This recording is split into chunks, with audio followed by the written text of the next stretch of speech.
Didik TV KPM. Okey, penghasilan kompos konvensional. Maksud kompos ialah sejenis baja organik yang terhasil daripada proses penguraian bahan kesemula jadi seperti sisa tumbuhan, sisa dapur dan najis haiwan yang bertindak balas dengan mikroorganisma.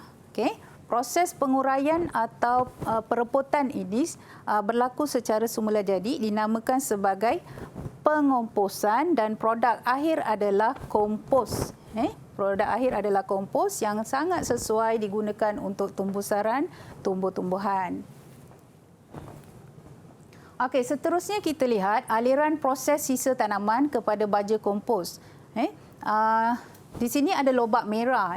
Lobak merah ni kulitnya apabila kita kupas jangan dibuang dalam tong sampah dan sebagainya, kita kumpulkan bersama dengan sisa-sisa lain dan kita laksanakan proses pengomposan dan akhirnya kompos tersebut akan terhasil dan boleh dijadikan sebagai baja untuk tanaman seterusnya. Di sini berlakunya proses kita semula. Okey, kita lihat tujuan penghasilan kompos. Pertama, untuk membaik pulih tanah yang bermasalah, murid-murid. Yang keduanya, dia membaiki tekstur dan struktur tanah.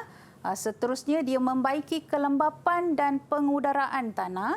Dan akhirnya, dia menambah dan membekalkan nutrien dalam tanah. Murid-murid, kita ketahui apabila tanah tu sentiasa kita gunakan, kita tanam berbagai tanaman, nutrien di dalam tanah akan berkurangan. Okey, kita pergi kepada soalan contoh 1. Siapa yang nak jawab? Okey. Saya cikgu. Azmi. Okey Azmi. Teruskan. Nyatakan 4 tujuan penghasilan kompos. 1. Membaik pulih tanah yang bermasalah. Yang kedua, membaiki tekstur dan struktur tanah. Dan yang ketiga, membaiki kelembapan dan pengudaraan tanah. Dan yang last sekali, menambah dan membekalkan nutrien ke dalam tanah. Okey, tahniah Azmi. Tepat sekali ya, Tepat cikgu. sekali ya. Okey, 4 markah murid-murid. Ini soalan bahagian A, Okey, kita sambung lagi iaitu alatan alatan penghasilan kompos. Okey, yang pertamanya cangkul, kedua skop, yang seterusnya adalah penyukat suhu dan yang keempatnya penyukat kelembapan. Dan seterusnya mesin pencarik ataupun shredder yang kita gunakan untuk menghancurkan sisa ladang. Yang keenam, tong penyiram. Okey Syafiqah, boleh tunjuk peralatan yang ada di atas meja. Yang ini ke cikgu? Iaitu mini cangkul. Mini cangkul. Okey. Rupanya macam ni. Kena kukuh kan cikgu? Sebab inilah yang digunakan untuk... dia untuk kaut bahan kompos. Okey, seterusnya cikgu? Seterusnya kita lihat tu. Skop ya cikgu? Skop. Kita boleh gunakan sekiranya tong kompos kita kecil. Oh, kalau besar kita gunakan skop yang ada di ni yang besar. Yang besar sikit saiz ni lainlah ya cikgu. Okey. Yang ini cikgu? Okey, yang ini adalah alat penyukat suhu. Penyukat suhu. Oh, tu pasal ada ukuran di sini ya cikgu. Okey, kena panjang ya cikgu sebab tanah tebal. Yes, kompos tu tebal. Kita dah susun berlapisan, jadi kita kena cucuk dan baca dari atas. Okey cikgu, yang ini pula? Ini alat penyukat kelembapan. Cara meletakkan macam ni? Letak dalam bahagian dalam kompos itu, yang ini kompos, dan kita ambil bacaan di bahagian atas. Oh, bacaan di sini ya cikgu. Okey, unik bentuknya cikgu. Ya saya. Okey, seterusnya cikgu. Okey, seterusnya. Okey murid-murid, kita teruskan pelajaran kita dengan soalan contoh yang kedua. Siapa yang nak cuba kali ini? Ya, boleh. Siapakah itu? Okey, Fatihah. Fatihah. Okay. Teruskan Fatihah. Lengkapkan jadual alatan berikut dengan nama alatan sesuai. Yang pertama adalah penyukat kelembapan, yang kedua penyukat suhu, dan ketiga mesin pencari. Okey, betul Syafiqah. Tahniah. Ya, cikgu. Tahniah Fatihah. Cikgu, nama Fatihah. alatan tu ialah kata kunci dia, ya? Ya, kata kunci. Okey, alright. Okay, kita teruskan dengan pelajaran kita seterusnya iaitu bahan penghasilan kompos. Okey, murid-murid kita lihat yang pertama adalah tinja haiwan. Seterusnya yang kedua mestilah air murid-murid, tanpa air tiadalah kehidupan. Okey, yang ketiga adalah kapur pertanian. Okey, apa fungsi kapur murid-murid? Ya Azmil, apa fungsi kapur?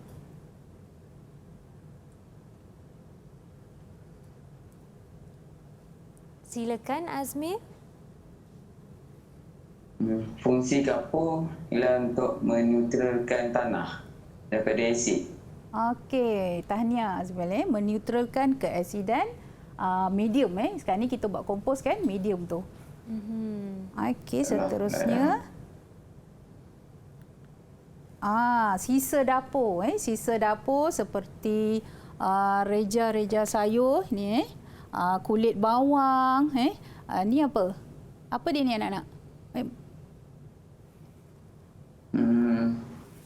Serbuk kopi, uncang kopi. Uncang kopi atau uncang teh. Sisa-sisa dapur ni pun jangan dibuang dalam tong sampah, boleh dikumpulkan untuk pengomposan. Dan sisa tumbuhan hijau terhasil daripada kita mesin rumput dan sebagainya Dan kita kumpulkan dan kita ketahui sisa tumbuhan hijau ni dikaya dengan sumber nitrogen.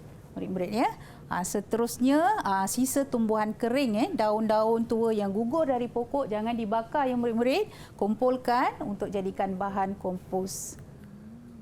Okey, soalan contoh yang ketiga, siapa nak cuba? Ya Akila. Okey, boleh cuba. Menyatakan 4 bahan yang boleh digunakan untuk menghasilkan baja kompos. Pertama, tinja haiwan. Kedua, kapur pertanian. Ketiga, sisa dapur. Keempat, sisa tumbuhan kering. Okey, betul. Ada lagi tak? Ada lagi tak? Apa sisa dia? tumbuhan hijau. Okey, sisa tumbuhan hijau. Yang penting, ada lagi satu, iaitu air. Air. Kalau anak-anak murid-murid jawab air, air memang penting dalam apa-apa proses pun mesti kena ada air. Okey, Tania. Kita teruskan dengan susun atau bahan dalam penghasilan kompos. Okey. Mulakan dengan sisa tumbuhan kering di bahagian yang lapisan yang paling bawah, seterusnya sisa tumbuhan hijau, disusuli dengan sisa dapur, kapur pertanian dan akhir sekali tinja haiwan. Okey. Dan air ni murid-murid jangan lupa siram air. Okey, kita lihat langkah kerja penghasilan kompos. Mulakan dengan sediakan alatan dan bahan. Seterusnya, sedia tapak kompos atau tong dan masukkan sisa tumbuhan kering satu lapisan. Seterusnya, masukkan sisa tumbuhan hijau dan sisa dapur dan tabur kapur dan tinja haiwan dan akhirnya siram air hingga 50% lembap. Okey, bila tahu 50% lembap, apakah alatan yang boleh kita gunakan di sini? Ya, Syafiqah. Cikgu tanya saya ke cikgu? Kalau saya memang ingat cikgu sebut sebab alatan dia sebegini unik. Alat pengukur kelembapan ya cikgu? Ya, betul. Okey. Pandai Syafiqah. Okey. Proses A, B dan C murid-murid kita ulangi supaya dia berlapis-lapis berlapis-lapis dan timbunan kompos ni kita perlu kaut balik seminggu sekali dan suhu kompos disukat. Okey, bila menyukat suhu, apakah alat yang kita gunakan lagi Syafiqah? Mestilah penyukat suhu cikgu. Ya, Yang ini. Betul. Tahniah Syafiqah. Ya cikgu. Okey. Bagaimana murid-murid nak ingat Bagaimana murid-murid nak ingat? Ini adalah formula ringkas KHDKT. KHDKT di mana K untuk kering, H untuk hijau, D untuk dapur, K lagi untuk kapur. K yang kedua ni untuk kapur dan T untuk tinja haiwan dan A dia air. Air. Okey. Boleh ingat tak? Murid-murid boleh ingat tak? Murid-murid dalam talian boleh Murid-murid ke? atas talian boleh ingat tak? Boleh, cikgu. Boleh. Okey, kita uji dengan soalan. Ingat ke tak? Okey, kita teruskan dengan soalan contoh 4. Siapa nak jawab?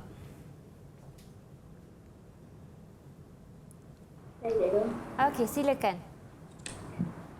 Pernyataan berikut merupakan langkah kerja menghasilkan kompos yang tidak mengikut urutan. Susun langkah kerja itu mengikut urutan yang betul dengan menulis A, B, C, D dan E dalam ruang jawapan 6. Masukkan sisa tumbuhan kering satu lapisan B. Sedia bahan, peralatan dan bekas kompos A. Masukkan sisa tumbuhan hijau atau sisa dapur satu lapisan C. Siram air hingga 50% lembab A. Tabur kapur dan tinja haiwan D. Okey, cikgu. Adakah jawapan Akmal tepat, cikgu? Okey, kita lihat jawapan Akmal tepat. Namun demikian, cara menjawab tu Akmal agak sedikit ada kesilapan Akmal. Pertamanya Akmal lihat mestilah sedia bahan peralatan dan bekas kompos yang pertama. Akmal bukannya Akmal jawab Abi dekat tak? Okey. Ya, silakan cikgu teruskan. Okey, kita teruskan Okey, di sini menilai kualiti kompos. Okey, kompos yang berkualiti mestilah kita lihat anak-anak mestilah berwarna coklat kehitaman dan tidak berbau, perui, hilang rupa asalnya dan suhu kompos mestilah mengikut suhu persekitaran. Okey? Mudah nak ingat seperti ini anak-anak. Kompos yang berkualiti di tepi ni coklat kehitaman dan tidak berbau, perui dan hilang rupa asalnya akibat suhu persekitaran. Okey, kita lihat soalan seterusnya. Sebelum tu kita lihat apa dia efektif mikroorganisma.